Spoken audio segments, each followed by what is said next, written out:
ఆంధ్రప్రదేశ్ మంత్రి నారా లోకేష్ గారు వేసినటువంటి బాటలో వైసీపీ అధినేత జగన్మోహన్ రెడ్డి పయనించబోతున్నారా? అందులో భాగంగానే వైసీపీ నాయకులందరూ రెడ్ బుక్ని మెయింటైన్ చేయండి అంటూ వైసీపీ ప్రధాన కార్యదర్శి అయినటువంటి సజ్జల రామకృష్ణారెడ్డి గారు పిలుపునిచ్చారా? వైసీపీ నాయకులందరూ ఈ 5 సంవత్సరాలు రెడ్ బుక్ని మెయింటైన్ చేయండి, వైసీపీ అధికారంలోకి వచ్చిన తరువాత ఆ రెడ్ బుక్లో ఉన్నటువంటి వారి మీద జగన్మోహన్ రెడ్డి చర్యలు తీసుకుంటారు అంటూ సజ్జల రామకృష్ణారెడ్డి గారు ఇప్పుడు కొన్ని వ్యాఖ్యలు చేస్తున్నటువంటి నేపథ్యంలోనే నిజంగా నారా లోకేష్ గారి రెడ్ బుక్ వైసీపీ నాయకులకి నిద్ర లేకుండా చేస్తుందా?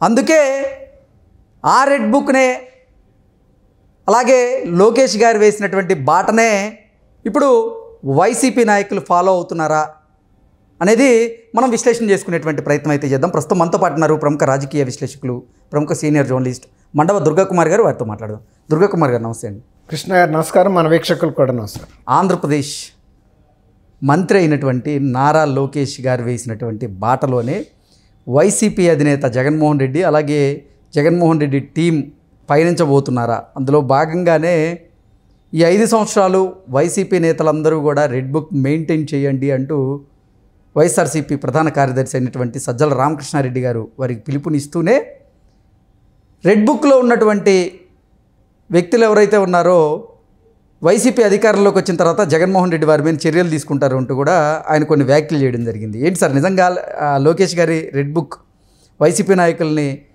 భయపెడుతోందా, లేదంటే అది బాగుంది అని అదే బాటలో వైసీపీ నాయకులు ఇప్పుడు ఫాలో అవుతున్నారా అంటే ఏం చెప్తారు? దీని మీద మీ విశ్లేషణ ఏంటి?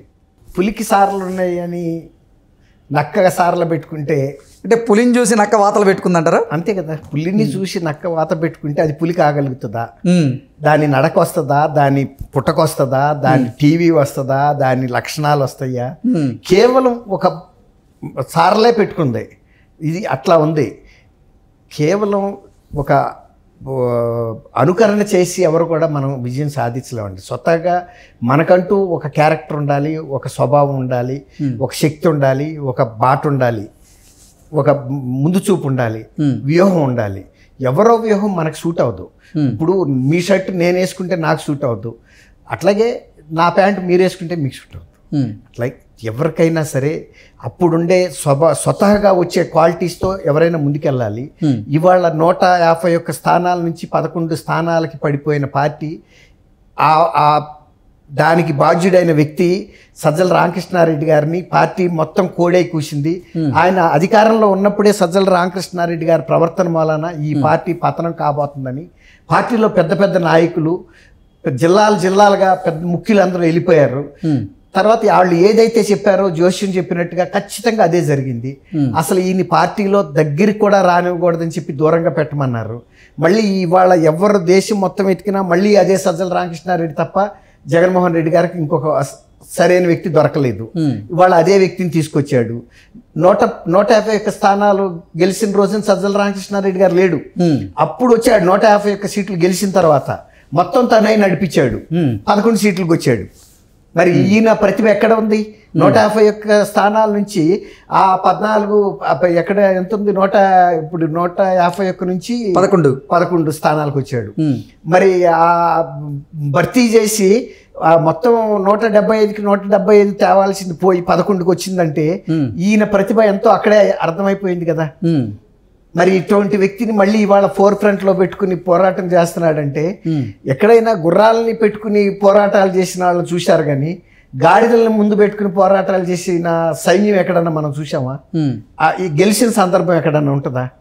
పార్టీలోనే ఆయన మీద అంత వ్యతిరేకత ఉన్న వ్యక్తిని వాళ్ళు తీసుకొస్తే, ఆయన మొన్న కౌంటింగ్ రోజు తెల్లారితే కౌంటింగ్ అనగా కేంద్ర ఎన్నికల సంఘం ఏర్పాటు చేసిన కౌంటింగ్ కేంద్రాలకు వెళ్ళి తిరగబడి ఫలితాన్ని కూడా తిరగబడి చేయమని చెప్పాడు.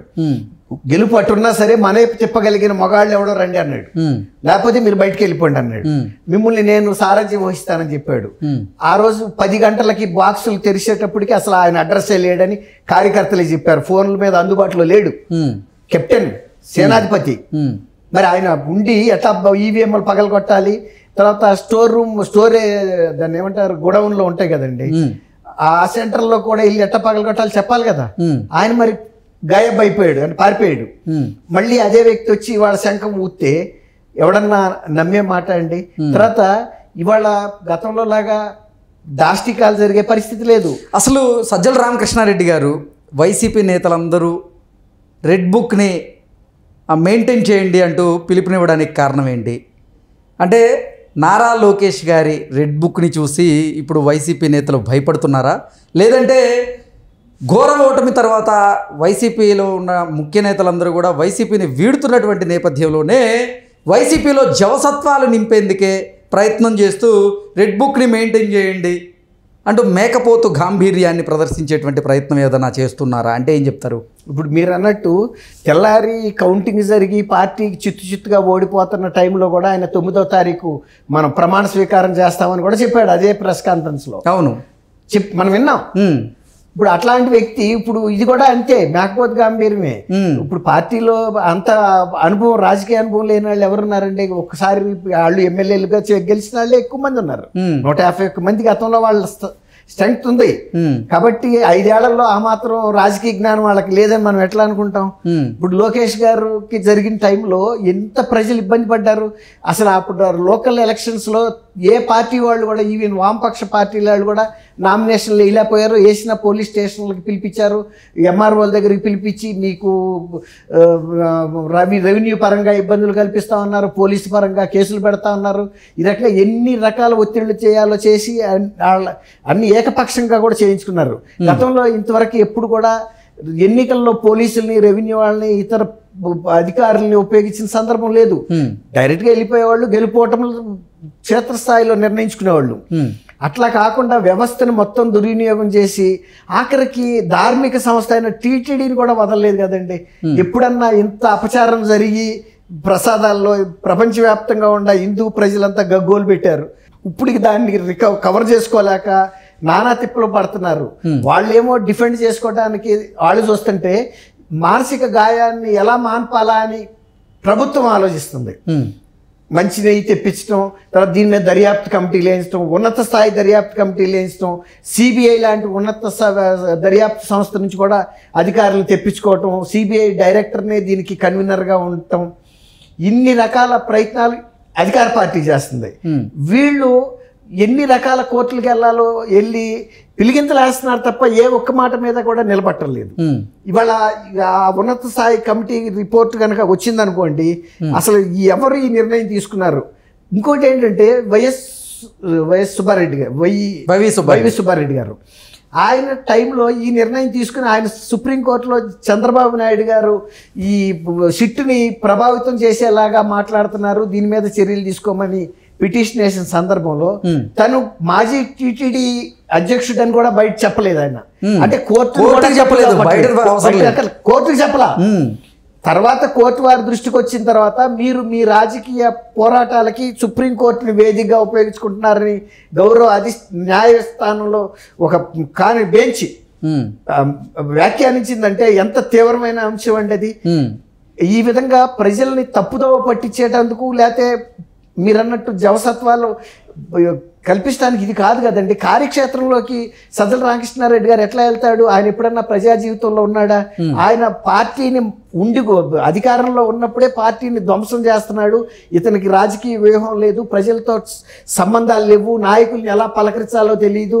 ఒక్కొక్క ఎమ్మెల్యే మినిస్టర్స్ ఆయన దగ్గర గంటల తరబడి రోజుల తరబడి అంటే ఒక్కోసారి లేట్ నైట్ రాక కూడా వెయిట్ చేయించేవాడంట. ఆయనకు అంత రాజకీయాలు ఏముంటాయి మరి మనకు తెలియదు. వాళ్ళు చెప్పింది పార్టీ వాళ్ళు. దాని వల్లనే మేము ఇంత నియోజకవర్గాల్లో బలహీనపడ్డాము, మాకు సంబంధించిన పనులు కూడా చేయలేదు, మమ్మల్ని ఇన్ టైంలో పిలిచి మాట్లాడిన పరిస్థితి కూడా లేదు. ముఖ్యమంత్రి దగ్గరికి వెళ్తే సజ్జల దగ్గరికి మాట్లాడి, సజ్జల దగ్గరికి వెళ్తే సీఎంఓ దగ్గర ఈ రకంగా మమ్మల్ని 4 స్తంభాల ఆట ఆడారు తప్ప మమ్మల్ని ఆదుకున్నాడు లేడన్నారు. ఇప్పుడు మళ్ళీ అదే సజ్జల రామకృష్ణారెడ్డి ఏదో పండగ నాడు కూడా పాత మొగుడేనా అని మా ఊళ్ళల్లో సామెత ఉంటుంది. గతంలో పండగ రోజు ఆ రోజుల్లో భర్తలు మార్చుకునే సాంప్రదాయం ఉండేదంట.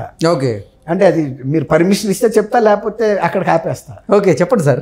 పండుగ రోజు అంట భార్యలు నదీ ప్రవాహానికి ఎగువకి వెళ్ళి వాళ్ళకి ఆ రవికిలు అండేవాడు, ఇప్పుడు జాకెట్ అంటారు కదా, దాన్ని అలా నీళ్ళలో వదిలేవారంట. ఓకే. దిగువ ప్రవాహంలో భర్తలు ఉంటారు మగాళ్ళు, వెళ్ళి ఈదుకుంటా వెళ్ళి ఎవరైతే ఆ రవికి తీసుకుంటారో ఆ రోజు ఆయనకి భార్య అవుతుంది. ఓకే. అయితే ఒక ఆమె వదిలిన రవికి ఆ భర్తే పట్టుకున్నాడు. వచ్చాడు ఆ రవికి పట్టుకొచ్చి ఎవరిది అంటే నాది అంటే ఆమె అంది, అరే పండగ నాడు కూడా పాత మొగుడే నాది అంటే ఎవరన్నా మారుతుందని ఆశించింది. అట్లాగే ఇప్పుడు కూడా ఇంత పార్టీ ఓడిపోయిన తర్వాత కూడా మళ్ళీ ఆ వ్యక్తి తప్ప ఇంకొకటి దొరకలేదా అని ఇప్పుడు పార్టీలో తన మీద వ్యతిరేకత ఉంది. ఇంకోటి ఏంటంటే తను అనేక ఈ దాష్టికాల్లో ప్రధాన పాత్ర వహించింది. సజ్జల రామకృష్ణారెడ్డి గారిని 3 డీజీ క్యాడర్ ఆఫీసర్లు చెప్తున్నారు. అమ్మాయి కాదంబరి జత్వాని కేసులోను ఇంకా ఎన్ని బయటకు రావాలో.